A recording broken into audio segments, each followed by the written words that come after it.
Okay. We just finished recording. I had to plug everything back in because I have to make an Shaffer has to make his apology. very first apology video. So here we go. Let's see what you got, I have dude. two things. I have two things to apologize for.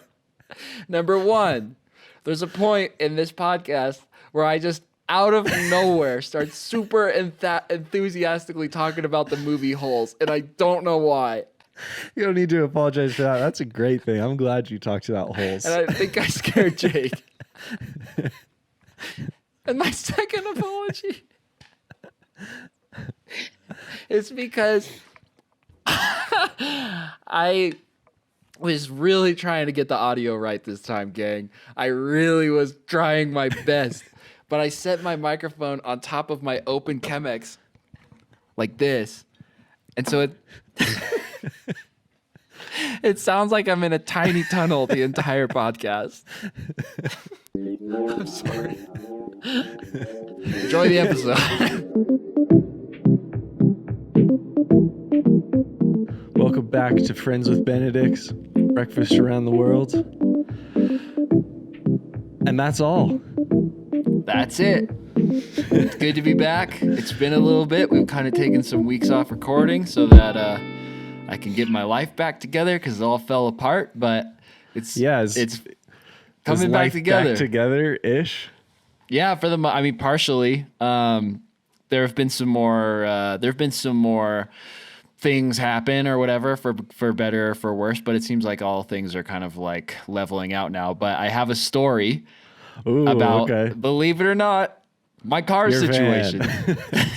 Perfect. I do want to say that as a result of those weeks taken off, I think we're now caught up in the posting timeline. So now, as we're recording this, it should be going up, I guess, a week from today. So we're current-ish now.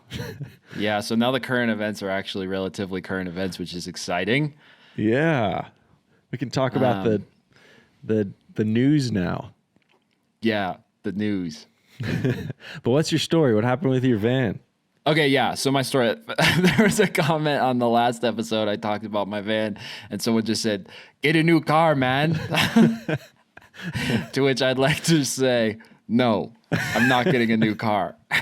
I love it too much. That's like saying get rid of your child because your child is sick.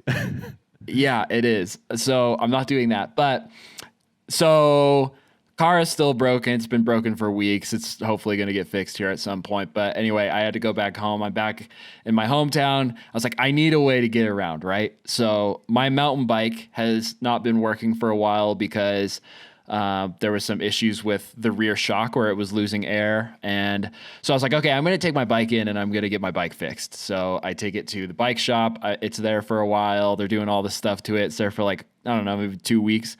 And I get a call and they're like, your bike's done. So I'm like, sweet. And I go pick it up. And for like a day and a half, I'm riding it around. I'm like, this is great. I can actually get around. And then I had to go over because I was like helping someone move a refrigerator, right? And I'm biking over to help them move the refrigerator, and I just hear, oh no. And I am like, man, my bike does not feel great. Well, my shock lost all the air again. And it turns out I need new seals in the shock, so I have to send it in, and it's going to take forever. So that was a bummer. So, and this was at the peak of like everything going wrong. Like there was a bunch of personal life stuff that happened that was just like, I was just falling apart. So I go to this place I walk my bike the rest of the way to go help move this refrigerator. And I'm talking to the people and I'm like, yeah, I don't have a car. Now my bike's broken. And they're like, oh, well, our neighbor has a free car if you want it. And I was like, no way. Yes, I would love a free car. Because in my head, I'm like, no car is bad enough that you can justify free as the price, you know? Because they're like, It runs, it drives, it needs some work, but you can drive it around town. Yeah. And I was like, yeah, definitely. I would love to. So they go down, put it on a trailer, bring it up, and they're like, yeah, we parked it outside this house, whatever. The key's under the tire. We had to roll, but it's yours. So I was like, okay, cool. So I go to pick up this free car, and it's like across town, you know? And they didn't tell me anything about it other than it's a free car. And the whole way over, I'm thinking like, it's probably some sick old Corolla, or you know what I mean? Like Yeah. I'm thinking about all these cool things it could be. I get over there and I look, and I was like, someone must have made a mistake here, because it is the most ratchet car I have ever seen in my entire life. It's a Mazda 626, and like the paint is chipping off. It's like rusted. The brakes don't work. The radiator is like spilling coolant everywhere.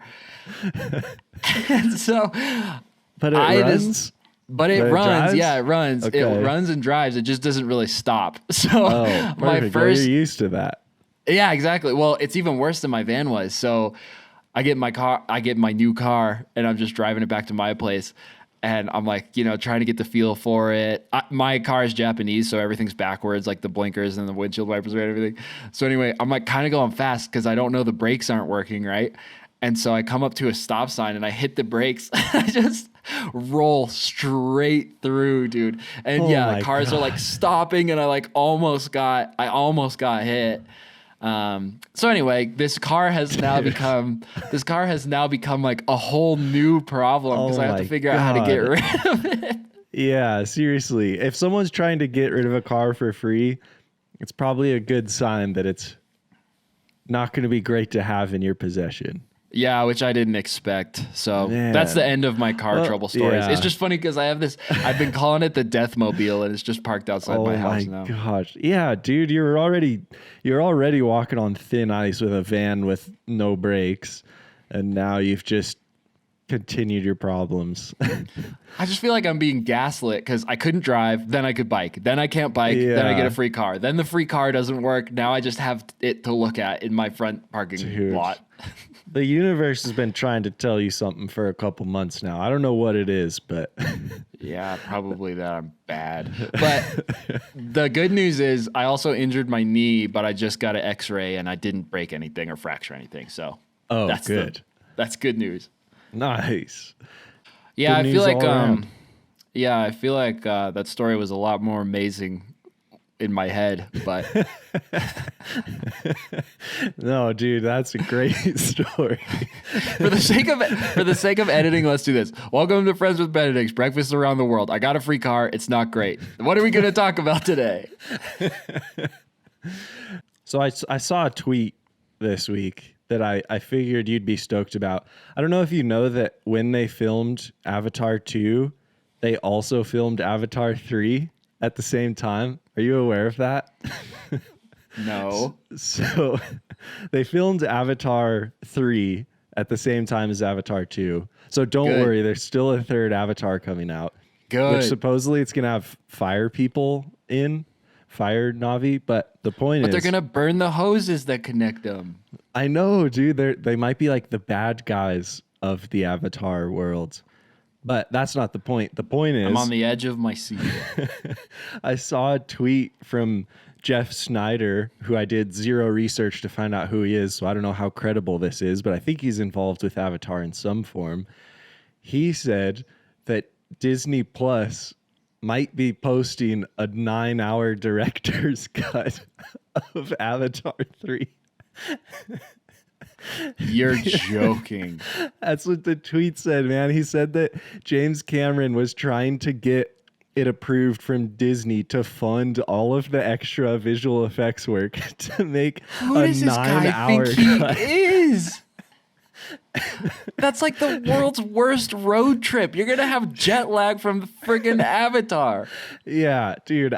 Just the thought of watching a 9-hour movie, that's a lot for me, and I'm a big fan of movies. That's rough. That's pushing it.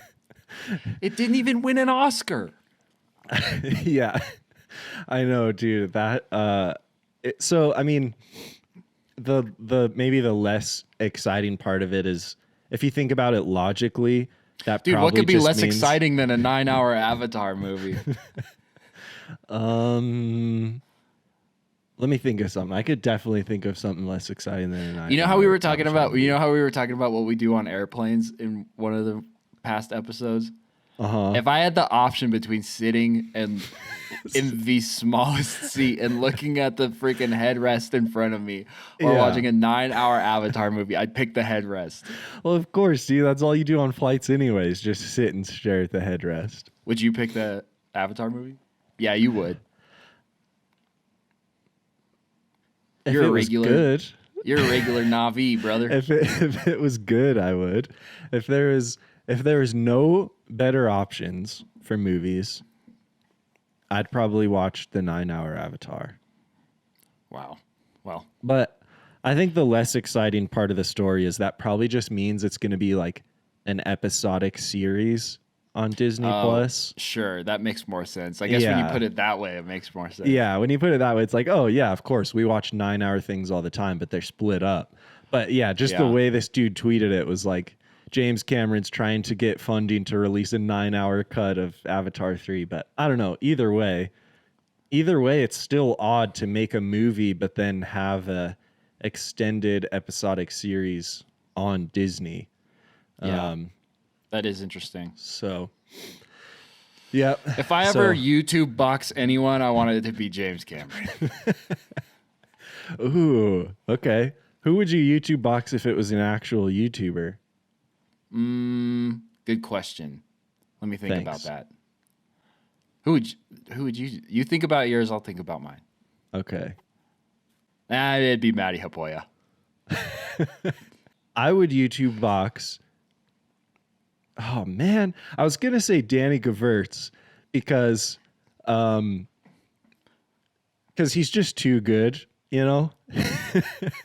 He's way too talented. He makes too good of videos. His life is too perfect.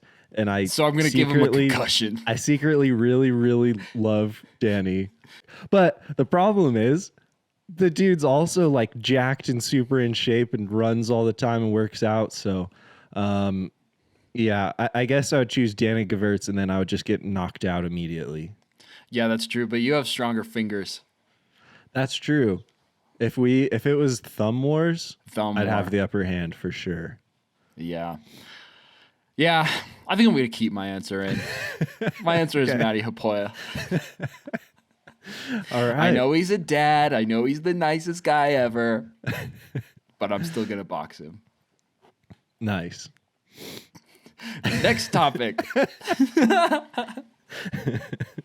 So speaking of when we were talking about Avatar, you were talking about how you're just sick of magic, like magic being a way to solve plot holes or, you know, I think your point was basically that it just removes all connection for you from a movie when a character just suddenly has magic abilities. Yeah, it just kind of feels like a cop-out generally. It just feels like we couldn't write a better ending. So we just gave him magic powers. Yeah. Well, I was looking at an article. I was also thinking about that, how funny that is too, because I'm one of those freaks that believes in the Bible. Yeah. And that's like the whole thing. No more magic. Except for the part where Jesus turns bread into fish and water into wine and stuff. That's pertinent magic. I was like, oh no, I'm a hypocrite. I hate magic unless it's going to make me go to heaven. You might believe in magic after all. Gosh, no. But I was looking at this No Film School article that was the top 50 most common storytelling cliches, which to me 50 is a bit of a long list.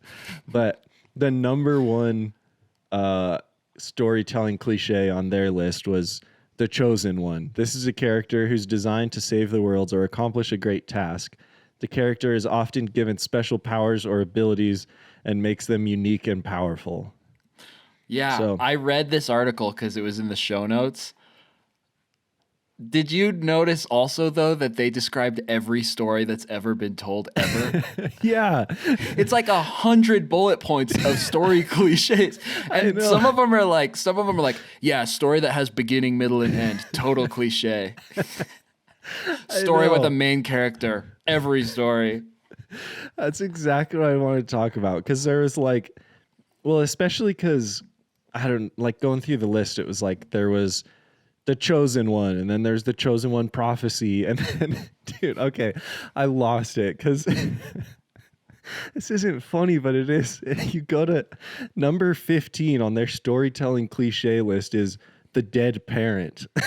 Like, dude, it's just If I have to watch one more dead parent movie, it's just like a based on a true story documentary where someone's parent dies, and there's like no film school is like, oh yeah, another dead parent in a story. We don't care about your dead parent. We've heard it before. When, dude? Yeah, so I guess Give me a story where the parents don't die. Think of one. Just for once in your life, can we get both parents dead, please? That's why Harry Potter was groundbreaking. It's the first movie to kill both parents before the show even started. Exactly. Yeah, that article is like, because how many things are on that list? 50. How far does 50? Yeah. It would be a fun experiment if someone hasn't read this article. Just come up with the most abstract story in your head you possibly can. Then go to this no film school article and see if you beat the Magic 50 challenge, because it's impossible. They listed everything. That was exactly my thought. It was like, as I was going through getting to like bullet point 36, I was just like, I don't think I could think of a story that doesn't fall into something on this list. I know. Dude, it was it was like shocking how in depth they went with every possibility. I've heard different opinions on this. I think there's some sort of well-known concept that there's only like 6 different types of stories or something like that. Yeah. I think I remember learning about it in high school literature or something. So I definitely don't remember it. I don't know what you're talking about, but I've heard it as well. Yeah. And so I don't know. I thought that was an interesting jumping point from this article, because stories with magic, stories where the parents die, and stories with no magic. That's all. Yeah. Those are the story types. Exactly. But yeah, I appreciate the intent behind this article. Because there is, well, little side anecdote here. The first video that not the first one I got paid to make. Basically, the first big video project I had with a client was to make a short film for this mountain bike company. And so I was really excited about it. It was going to be the first like longer short film type project that I'd made. And basically, I opened it. I opened the film with my alarm going off and me waking up and me getting out of bed. And I was like, yeah, this is sick. What a cool start. And then I think after a week after I posted it, I came across this article that it was a much shorter list than this, but it was basically like cliches that every new filmmaker does in their short film. And the first one was like starting off with an alarm clock, waking up, getting out of bed. Oh, no. It was like right after I made it. I was so stoked about my video. And then I realized that I was just another cog in the machine making the same garbage that everyone else is making. Dude, I was feeling this because I've been trying to go back on some of my own work and be really hypercritical about it and just think like, okay, I feel like after my whole life is melted down, now I have a chance to rebuild Shaffer 3.0. Ooh, and I'm like, nice. I'm like looking like, okay, well, where have I been and where am I going, you know? And then I'm going back through a bunch of old videos, and you know what I think, like maybe the ultimate, I mean, we're sort of in the like filmmaking camera niche on YouTube. And I think the biggest filmmaking camera niche like cliche is the whole, I've been letting life get in the way, and I feel like it's about time that I let loose and just kind of lean into my creativity. Life is meant to be lived, and I haven't been living that way. So this next chapter in my life, I'm going to take my creativity and just the act of creation more seriously. So I'm stoked for everyone that's here. I'm excited for the future. So hit subscribe, and I'll see you in the next one. There's so many of those videos, and I've made so many of those videos. Yeah, totally. Like essentially just talking about how creativity is hard over and over and over. Totally. And over. And YouTube, especially for our group of filmmakers, just creates that. Cause like the whole thing with, and we've talked about this before, the whole thing with good art, good films especially, is that they take time and they take life to happen. And YouTube doesn't promote that. So yeah. Yeah, it makes sense that all of us have made those videos about like burnout and trying to make creative things instead of trying to make things that just please YouTube. I don't know. Yeah. Yeah, I guess I don't even know what the point is so much as I just like, I realized it so clearly. It was like, I don't know. It was just a crazy moment where I'm trying to think of a movie where they like everything clicks all at the same time. Huh. Wait, like what clicked for you? Oh, I was just watching back my videos and I was just like, oh my God, this video is exactly like that one video I saw. And that video is exactly like that one video I saw. And like, I don't know. I just sort of like, I basically could see the blockchain. Whoa. Well, do you think that's a bad thing though? No, not necessarily. I guess it's just like we're talking about cliches. I guess I'm just sort of saying like, oh, okay. Cliches are there even when you don't know they're there, and then you'll like, and then you'll move forward. You'll move forward like a year, and then you'll look back, and the thing that you thought was so unique is the same as so many other things that were happening at the same time. Mm-hmm. Yeah. So how do you escape cliches? You know what I mean? Like, how do you know you're not making one of the things on the Magic 50? Yeah. Well, I think that's where I wanted to push back against this article a little bit. Is I don't think the point is to avoid the cliches, because I think as humans we're just naturally drawn to the same types of stories because they're stories that we all feel somewhat universally. There's just certain storylines that we all experience in some way or another just by being alive. So to me, like the cliches make sense to a certain point, because you want to tell stories that people resonate with and see themselves in a little bit. So to me, the goal isn't to avoid the cliche. The goal is to find a fresh framing for it, or a fresh vehicle for the same story. Yeah. I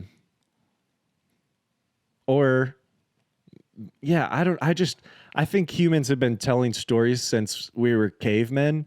And I don't think now that we've been around for thousands and thousands of years, like someone is all of a sudden going to find a new storyline. I think we're always going to be telling the exact same story. We're just going to be framing them a little differently.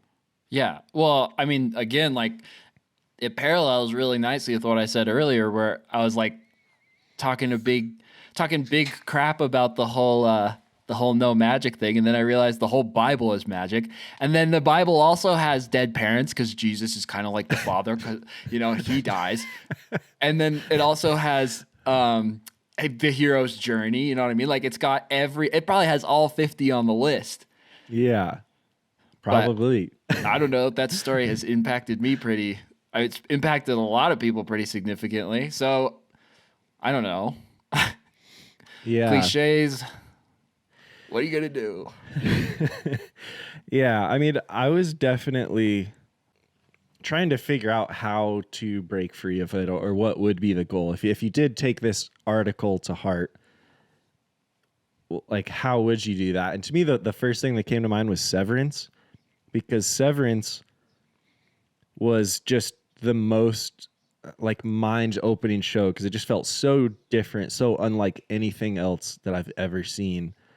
But I still think you could find 10 cliches on this list that fit into it. Like we don't really know where it's going, but I would guess there's a hero's journey in there for sure. twist ending, absolutely. Twist ending is on the list. Twist ending is a cliche. What do they want? I want to see the movie they want to see. The unreliable narrator, that's definitely in Severance, because So you're probably wondering how I got here. man, dude, one of the things on this list is the voiceover narration. This is when a character provides voiceover narration to the story. That's just a way to tell a story. That's not a cliche. That's a way to tell a story. Dude, that's absolutely ridiculous. You know, case in point, again, another great example of the fact that cliches can work really well. The movie Holes. The movie Holes has every cliche ever. That's the best book ever. It's got everything, dude. It's got magic. It's got Stanley Yelnats. It's got onions. There's magic in Holes? Yeah. It rains at the end. That's not magic. Well, it is in the desert where the holes get dug because it hasn't dug rain there since the last time the guy was making the onion farm. Oh, right. Okay. And there's yellow spotted lizards. That's probably on the list. Where did Holes come from? Why is Holes on your brain right now? I don't know, but there, the part where, the part where Zero, Dr. Pandansky is like, I bet you don't even know what DIG spells. And then he smacks him in the head with the shovel. Yeah. My friend Travis is always talking about that part of the scene. He's like, wouldn't it be great if he was like, what does DIG spell? And then Zero smacks him in the head with the edge of the shovel. Then he just goes, shovel! And then he runs away. That would be great. That'd be a great twist. Yeah, great movie, dude. Does that help? A good movie. That was what we were talking about. That made me just forget what we were talking about. So yeah, it helped. Well, cliches in storytelling, Stanley and all, he's like got a redemption arc. Yeah. Well, so I would argue that you're extremely aware of cliches, I would say. I would just say you're someone who is aware of cliches and maybe resistant to them. Like you're someone who's always trying to create that fresh perspective. Would you say that's fair? Probably. I don't know if that's necessarily a good thing, but yeah, probably. Okay. Do you find yourself actively trying to avoid cliches, or? I say yes and no. But I also think when I play into cliches, I like to do it ironically, kind of like that. You're probably wondering how I got here. Beginning. I've wanted to start a video like that forever. Or the video that I almost convinced you to do where it starts in black and white and then the character starts to see in color. Yeah. Yeah. I like the sort of half sarcastic satire version of cliches. So in that sense, I seek them out. Yeah. But then also, like I said, I think in retrospect, I incorporate cliches without knowing. And then I don't know I do till years down the road. And I look back on it. I'm like, oh, that was totally derivative from whatever. Mm-hmm. And same with your bike documentary. You didn't go into it trying to start with the cliche of the alarm clock, but then you get better and older. And then you look back and you're like, oh, I guess that was. So actively, no, but all the time for sure. Yeah, that's true. I mean, I guess you could argue that every artist is trying to avoid cliches. No one's trying to do it, but you learn by just absorbing so much around you that you're gonna inevitably fall into some cliches. Yeah. And again, I just think it's all about framing. Yeah, and what is a cliche? Is it I feel like cliches become cliches because they work too, Yeah, true. Cliches don't become cliches because they're terrible storytelling tactics. Mm-hmm. That would be annoying. Yeah, totally. Man, or cliche inspirational advice. Yeah. Like, Give me some. like life moves pretty fast. If you don't stop and look around every once in a while, you can miss it. I think that movie literally starts with his alarm clock going off. I think so. Whoa, yeah. Yeah. But yeah, like cliches like it's about the journey. It's not about the destination. Yeah, that is ridiculously cliche, but it's cliche because it's unbelievable advice. If you actually take it to heart, that's the most powerful advice in the world. Yeah, like pay attention to your life now and enjoy the journey. That's great advice. But when you say life's a journey, it instantly sounds like a cliche. Yeah, but that's where irony is also so fun because you can say that and have it be a cliche, and you can say it with just a slightly different inflection and just be like, Oh, life's a journey. And then it's like it means something totally different. yeah, but still It's about the delivers journey, the same. not the destination. Yeah. Oh, that's good. I like that. Yeah, so I don't know. The context matters too. I just finished watching this amazing new series on Peacock of all things, but it's called Poker Face, and it's written by the guy that writes the Knives Out movies. Lady And Gaga. yeah, it's written by Lady Gaga, Okay. and it what? No, she didn't write Knives Out. No, Oh, okay. is there like a song called Knives Out? There's a song called Poker Face by Lady Gaga. Right. Got it. Okay, now I'm with you. Okay, sure. Yeah, it was written by Lady Gaga. And it's just like a murder mystery every episode. So I think there's 9 episodes, and every single one is like the ultimate cliche murder mystery. And it's so fun. It's just pure fun. Every episode is such a good time. But it is as cliche gets. Like twist ending, it's like The Butler, stuff like that. Oh yeah.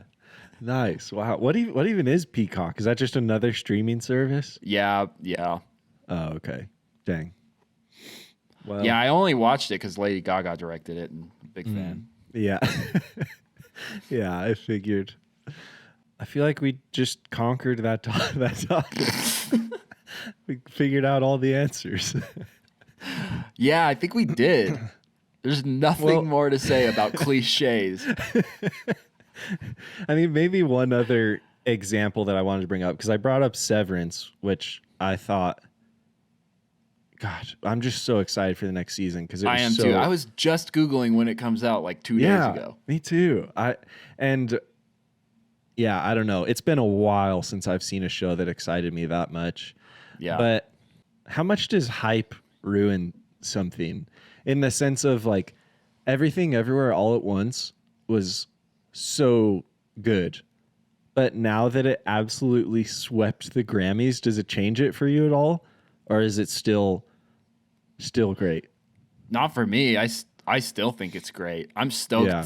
I'm stoked it beat things like Avatar. For me, Yeah, true. For me, it was encouraging because I was like, oh man, maybe some studios will take note and say, hey, maybe we should step up our story game instead of our VFX endlessly forever. Yeah, that's a great point. Yeah, because that might be like one of the most exciting things about them winning all those awards is their VFX budget was minimal, and like so many of the things were things that you and I could do. Like when she's flashing through time, that's something we could easily recreate. Yeah, that part was shot on a Blackmagic Pocket Cinema camera. Oh yeah, that's right. Yeah, it encourages me, and also ideally, it maybe points people in the direction of practical effects too, because I'm a big practical effects fan. I've been watching through some of the old Goosebumps movies. Whoa. And I didn't they're even know all there were practical. movies. Yeah, they're all like 90s, kind of kids horror movies, but they're all practical effects, and they're so fun. It's just so much more fun. Like it feels like someone really, really, really cared about it, And I don't know. I guess I'm just like a cynical meanie, but all this like No. CGI stuff, dude. I'm just like, I get it. It looks super real. I get it. Yeah. I want it to look fake. I want to suspend Yeah. disbelief. That's what's fun. When you're watching a movie and you're kind of left to do a little bit of the heavy lifting to like suspend disbelief and play along, you know? It Yeah. feels like you're a participant in like making the stretch to believe this story as opposed to just like being spoon-fed the most realistic looking thing ever. I don't know. It's just not the same thing for me. So I was just Yeah. stoked with everything, every, forever, everywhere, everything, forever, all at once because it seemed to just it did all the things I like, right? Except the Yeah. magic. Yeah, lots of magic.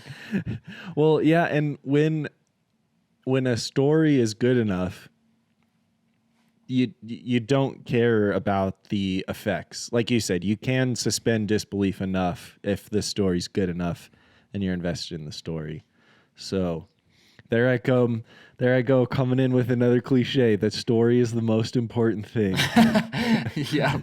Yeah. Well, it is true. I mean, for the rest of my life, I'll scream from the mountaintops. Don't hug me. I'm scared, man. It doesn't look realistic, but you Yeah. get so swept away by the world they create. Yeah, totally. Yeah, well, along with that, I saw one other thing on the internet that I was stoked about, but first of all, are you sick of AI yet? Are you sick of hearing about it and talking about it? Yes. Me too. They're It's listening though, so I got to be careful. Oh, yeah, good point. Yeah, never mind. No, I they're love good. Yeah. I think mostly it's just stressing me out and it's like too much is changing all at once. So sorry if anyone also feels that way. I'm also sick of AI, but I wanted to bring this up because it's kind of cool.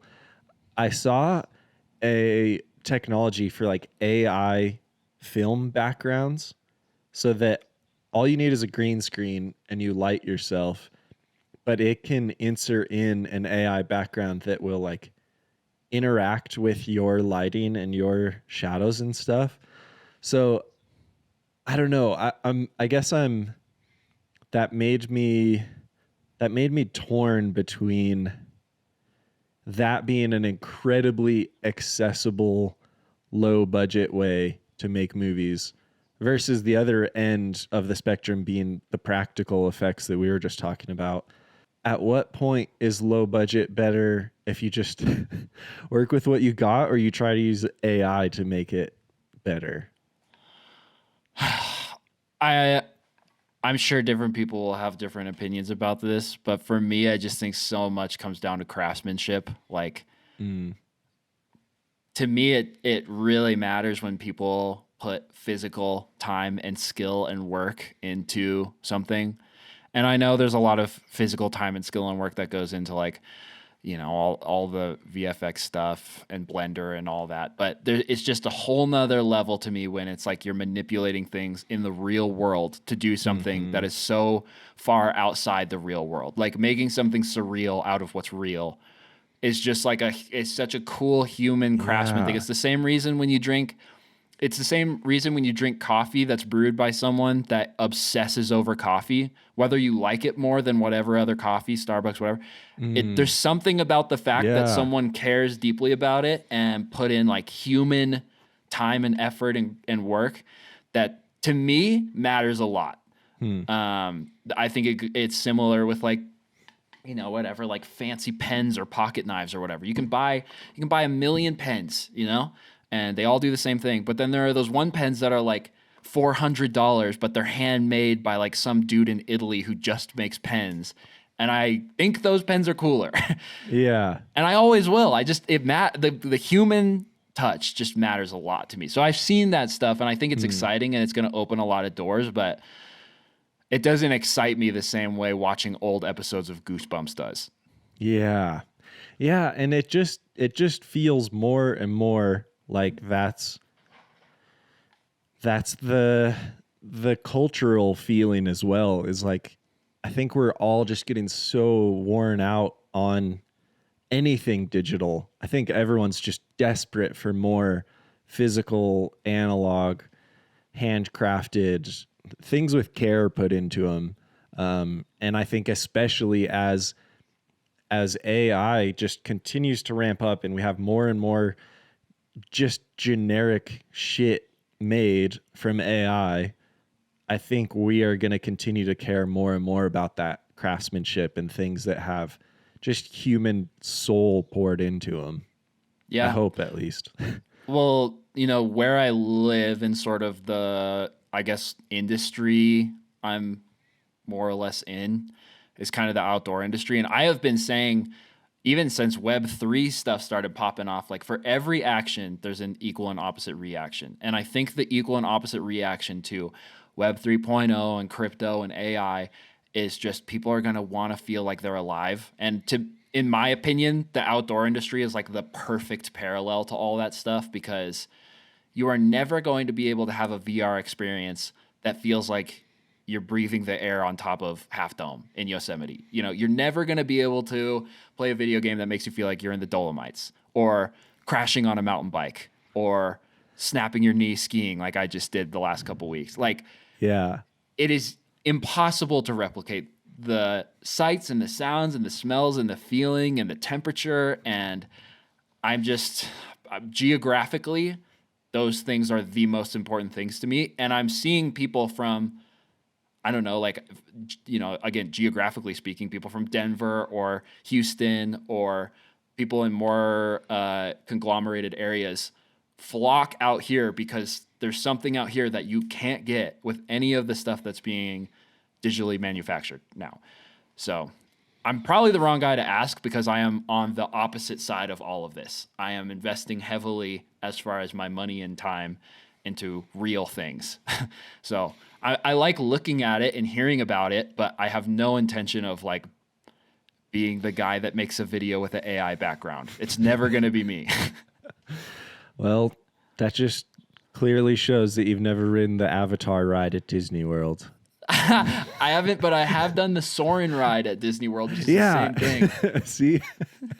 Dude, the Avatar it's ride. Not the same, dude. No, dude, not I Soarin'. dare you to go paragliding and then ride the Soarin'. Avatar ride. Tell me which is more thrilling. Go skydiving and then go on the Avatar ride. Jacob. Nah, I'll stick with Soarin'. Soarin' is sick, though. It is, no shade on Soarin'. I mean, dude, in all seriousness, the Avatar ride is like Soarin' on steroids. It's crazy. You're riding on a pterodactyl, but they make it feel like it's breathing beneath your legs, and like the wind and sprays and stuff on your face. It's crazy, Dude, but I can literally picture being on that ride, and you like look over to your side and there's some Avatar guy on another pterodactyl, and he goes, "We're late, come on." And then they fly ahead, and then you're like, "Whoa." that's exactly how it goes. I know. I can picture it. Dude, and then I've never seen anything about it, and I guarantee that moment happens where it's like, "What are you doing? Keep up." Yeah. Clichés. I fully agree with you. But man, that Avatar ride, it's so sick. You and Avatar, dude. What is happening on this podcast? No, well, I went to the Avatar. It's basically Avatar versus no Avatar. That's what this podcast should be called. It should just be called Na'vi versus human. Hey, you're the one that brought up real life experiences versus AI experiences. You're the one that brought up 9 hours of Avatar. Man, I do not like the light that this podcast is painting me in, but also, dude, I finally watched The Whale, and I was just thinking the whole time, I was like, when's the magic gonna happen? When we talked about The Whale and Avatar in the same podcast, we talked about The Whale for like maybe 6 minutes, and we talked about Avatar for over an hour. Yeah, because of all the shit you gave me for Avatar. And I was just like, how did this attention not land on The Whale? It was such a good movie. Dude, because you talked so much shit to me about Avatar. There's no tentacles in The Whale. The only reason I brought up the Avatar was because I wanted to contrast it with how good The Whale was and didn't have anywhere near the budget and VFX. So my whole point was the exact point you're trying to make, that story and craftsmanship and real stuff is better than the fake stuff.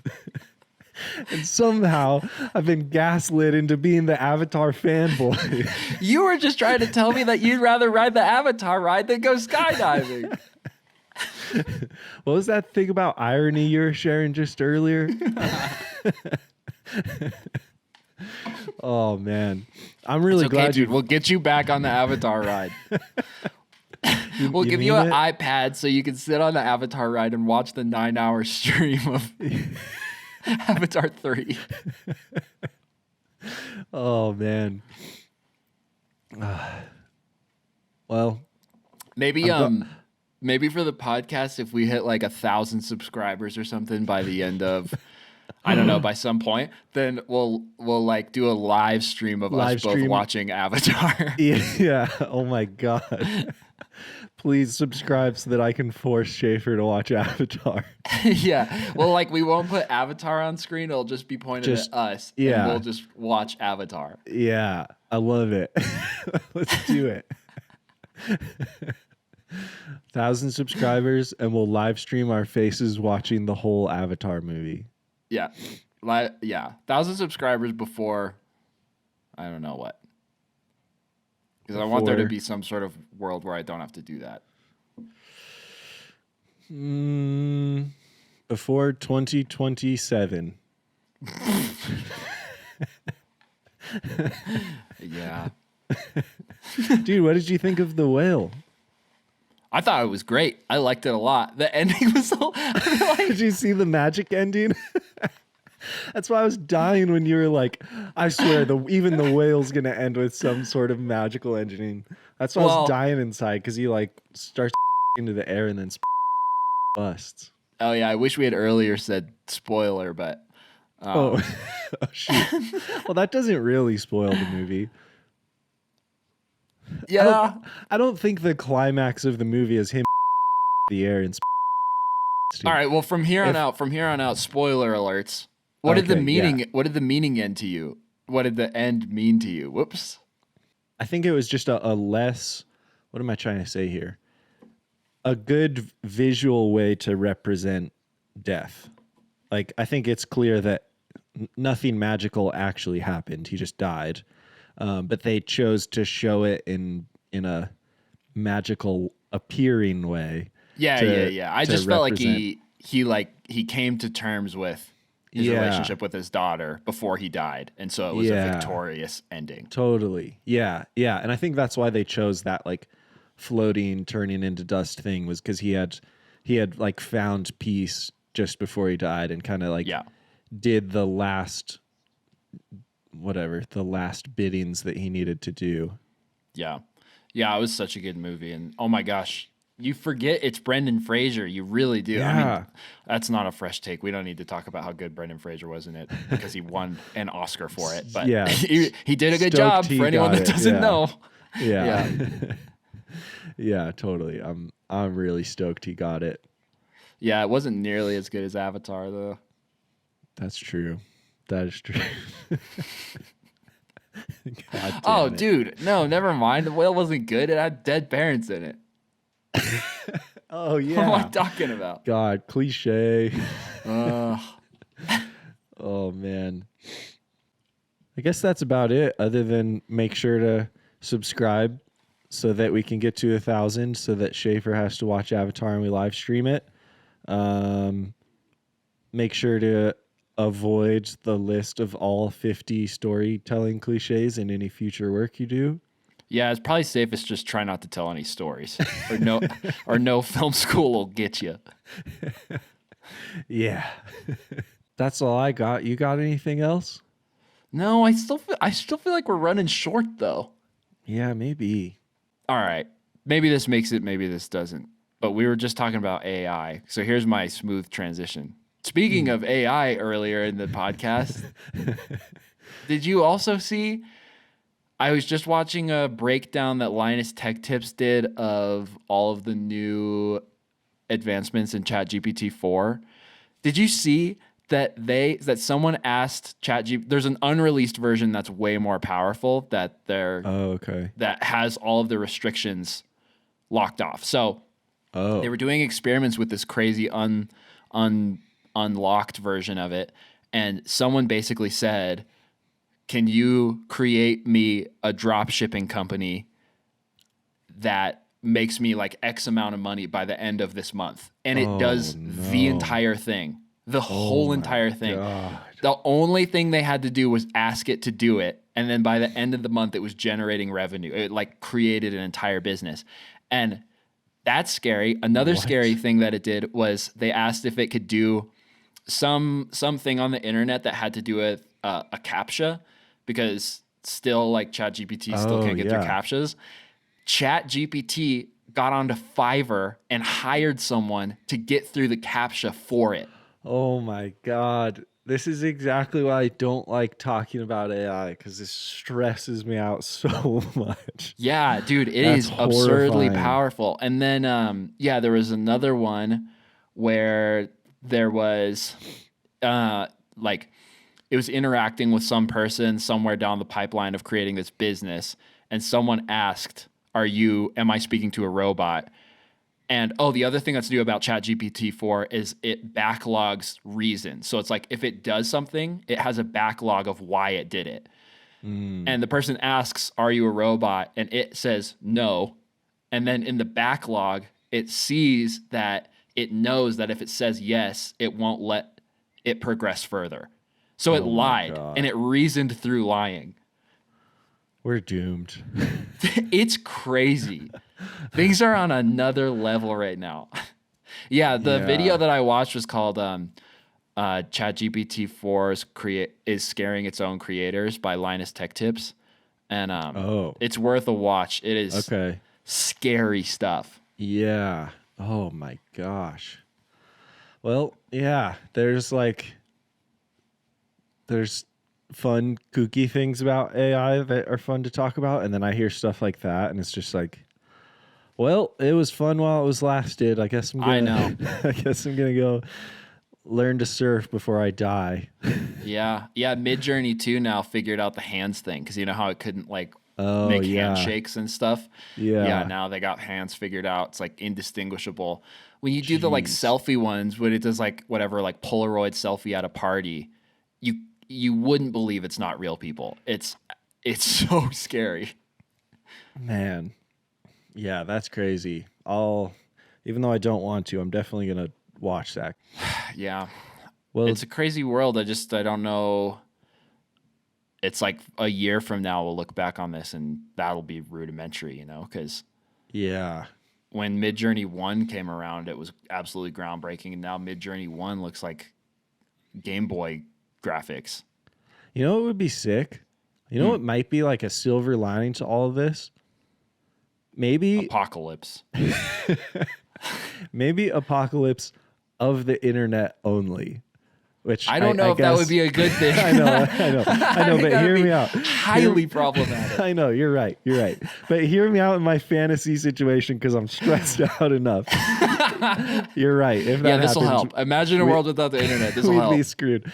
No, just imagine AI just destroys the internet, and we suddenly revert to oh God, there's no good ending. We're doomed.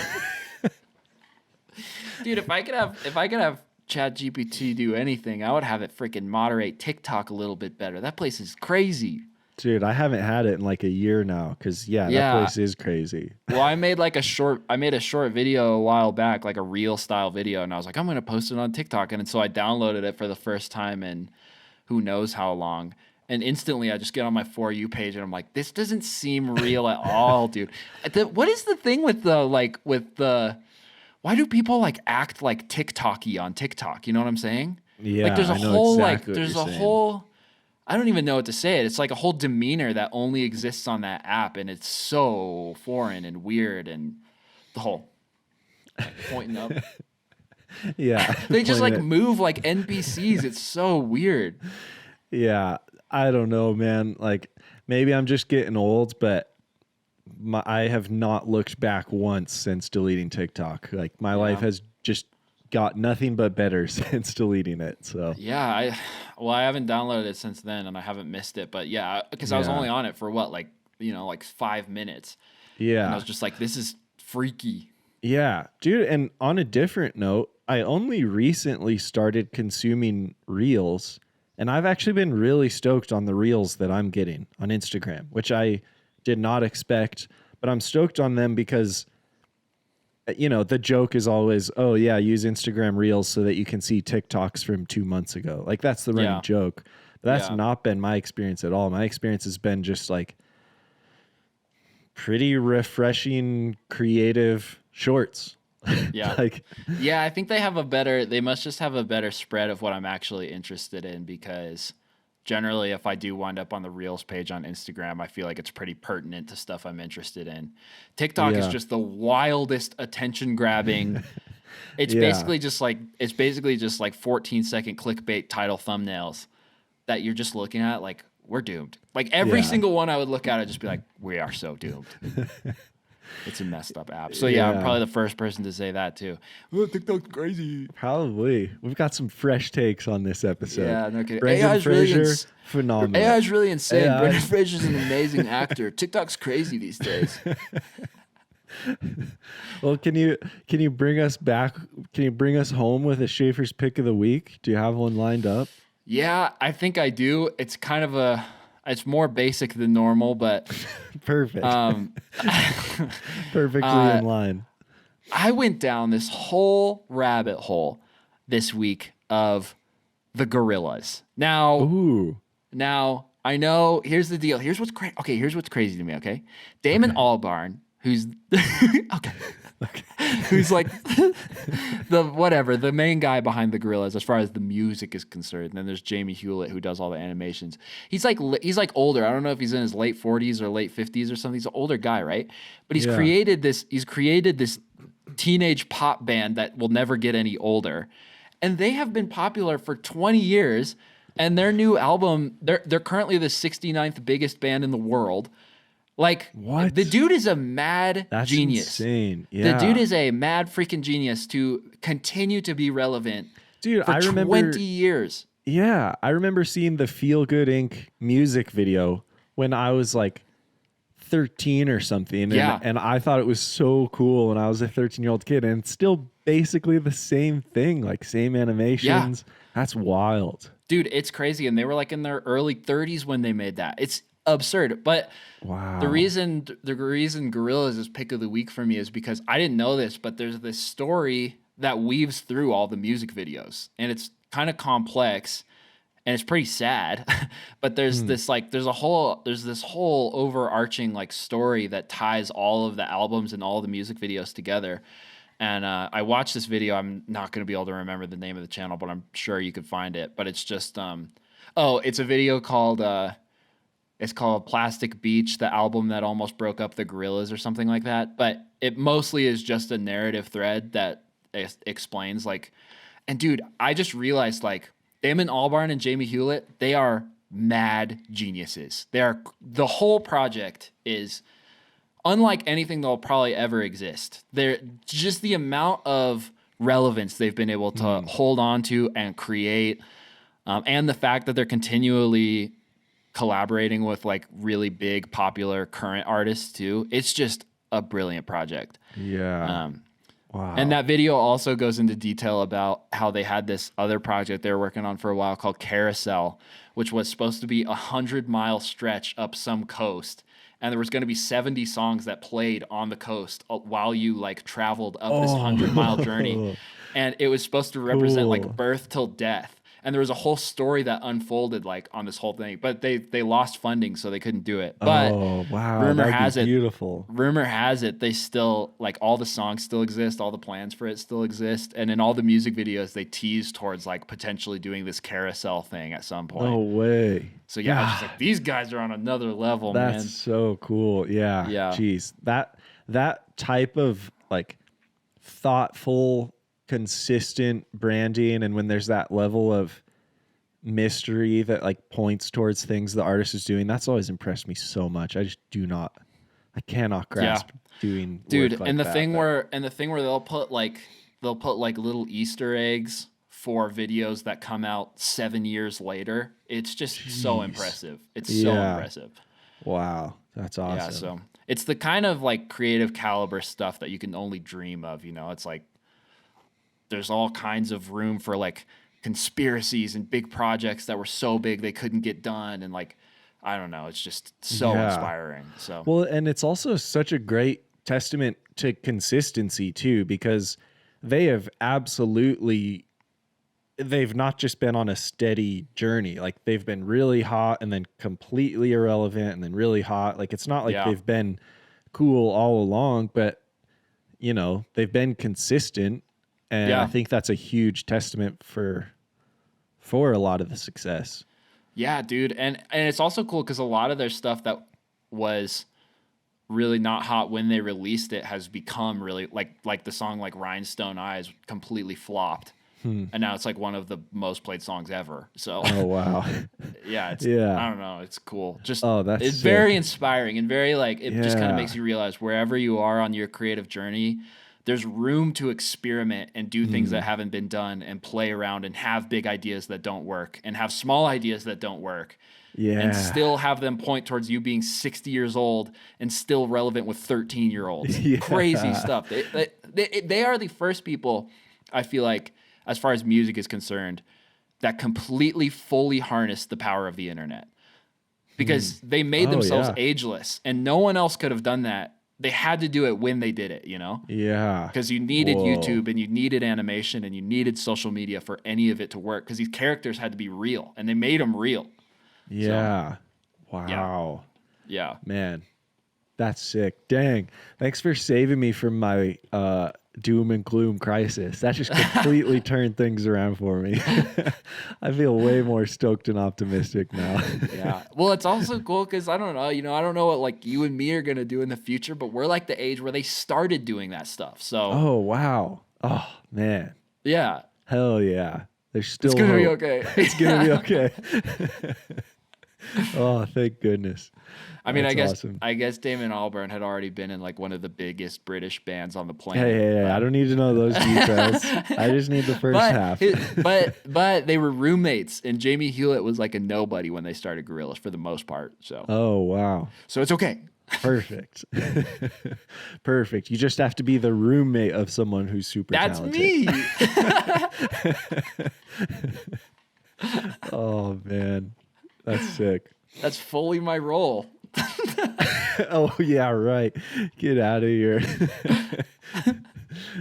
Gosh, coming from the guy who I've just relentlessly taken inspiration and copied on so many levels. Oh, man, that's so mutual. Congrats on your new video, by the way. I'm going to shamelessly plug Jake's new video. I mean, selfishly for me, it was super nostalgic and amazing. Yeah. But I thought it was such a good one. And the message is a great one. So thanks, man. That's absolutely my favorite type of video to make, is one that incorporates a bunch of memories for me. So selfishly, I know that I'm gonna be stoked looking back on that video for years and years because it has memories, but it also has a message or a theme that hopefully, you know, anyone else can kind of resonate with. So that's my favorite type of video to make. If I can keep making videos like that, I'll be stoked. Yeah. Those are amen, brother. Those are my favorites. Well, Breakfast Around the World's going to be in Hawaii here soon. Ooh, so we'll have another opportunity to make one like that. And then shortly after, it's going to freaking, I don't even know where we're going after that. We'll finally actually be having breakfast all around the world. Yeah.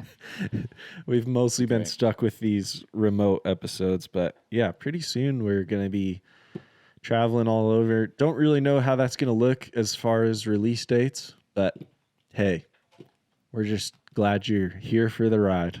Thanks for being here. We love you. Yeah, I love you. See ya. Amen. If you don't like this music, you don't be listening to it. You know, I'm just a dude that you know, or something similar. If you don't keep it real, then you go somewhere but here. Cause you know, we're only losing control just for a minute or